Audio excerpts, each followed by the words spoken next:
Good morning student. Sentences की online class में आज हम हिंदी व्याकरण में कारक पढ़ेंगे। आज का हमारा विषय है कारक। तो ध्यानपूर्वक सुनेंगे और समझेंगे। देखिए, यहाँ पर एक वाक्य दिया हुआ है, उसको ध्यानपूर्वक सुनिए। श्री राम सीता तथा लक्ष्मण के साथ बन गए। श्री राम सीता तथा लक्ष्मण के साथ बन गए।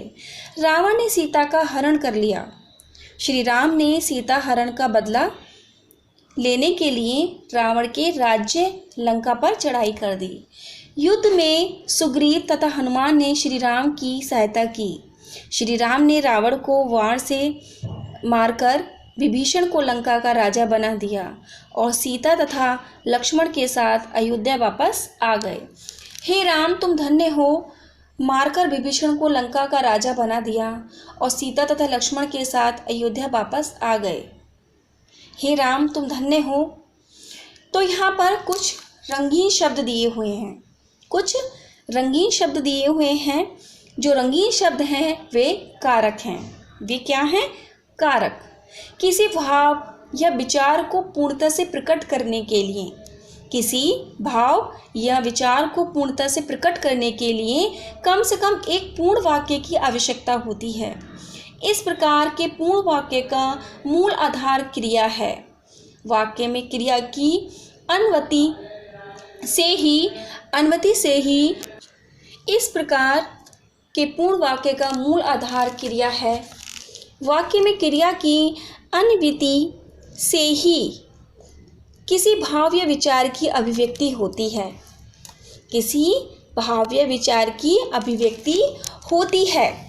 किससे होती है? क्रिया की अनुवृत्ति से। किंतु केवल क्रिया से किसी पूर्ण वाक्य की रचना संभव नहीं है।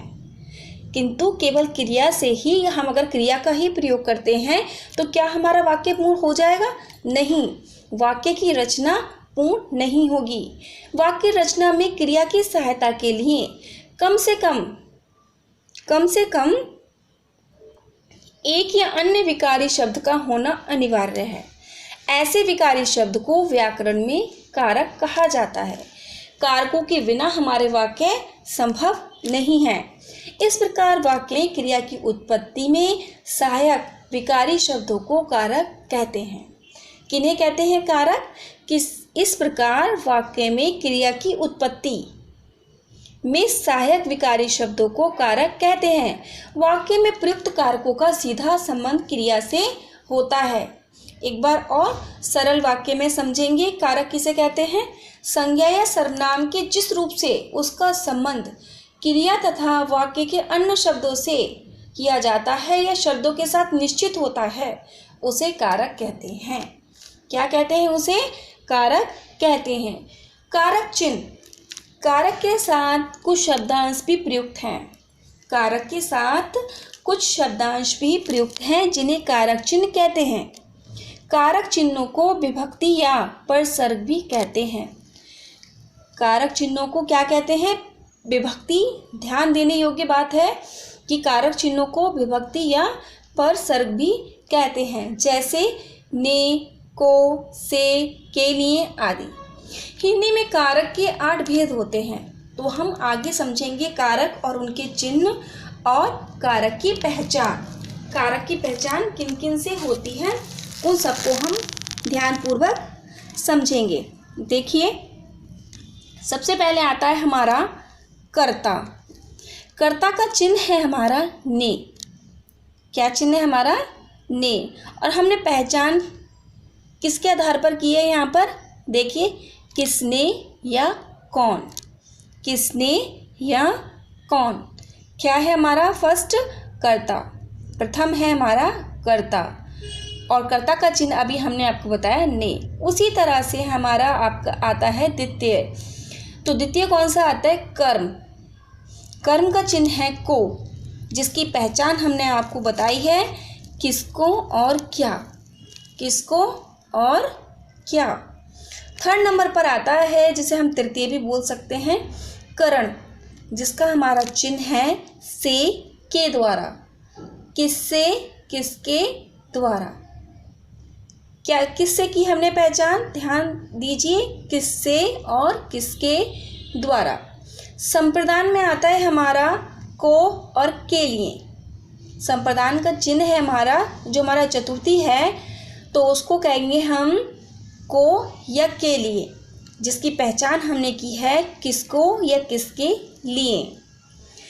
5th नंबर अर्थात पंचम पर आता है हमारा अपादान। अपादान का चिन्ह है हमारा से। अपादान अर्थात पंचमी विभक्ति जिसे हम कहते हैं, संस्कृत में आपने पढ़ा होगा।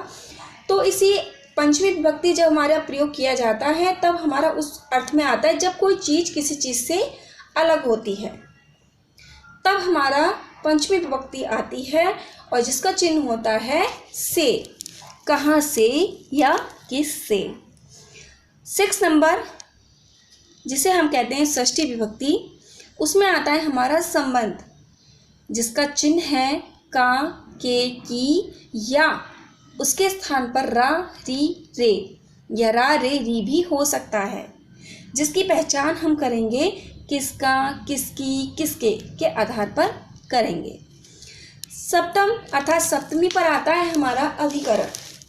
अधिकरण हमारा आता है जब हमारे वाक्य में या पर का प्रयोग करते हैं, तब हमारा अधिकरण आता है। इसका चिन्ह है में या पर, और इसकी पहचान हम किस प्रकार करेंगे, ध्यान दीजिए, किसमें या किस पर। लास्ट आता है हमारा संबोधन, जिसका चिन्ह है हे, अरे। जैसे हम कहते हैं हे राम, हे भगवान, हे ईश्वर, अरे तुमने क्या कर दिया। तो इस प्रकार हमारा जो ये कारक चिन्ह है उसको हमने आपको कारक के साथ, कारक चिन्हों के साथ और उनकी पहचान के साथ आपको समझाया है। तो देखिए एक बार फिर से इसकी पुनरावृत्ति करते हुए सुनिए कि संज्ञा या सर्वनाम के जिस रूप से उसका संबंध क्रिया तथा वाक्य के अन्य शब्दों के साथ निश्चित होता है उसे कारक कहते हैं। कारक 8 भेद होते हैं कारक के: कर्ता, कर्म, करण, संप्रदान, अपादान, संबंध, अधिकरण और संबोधन।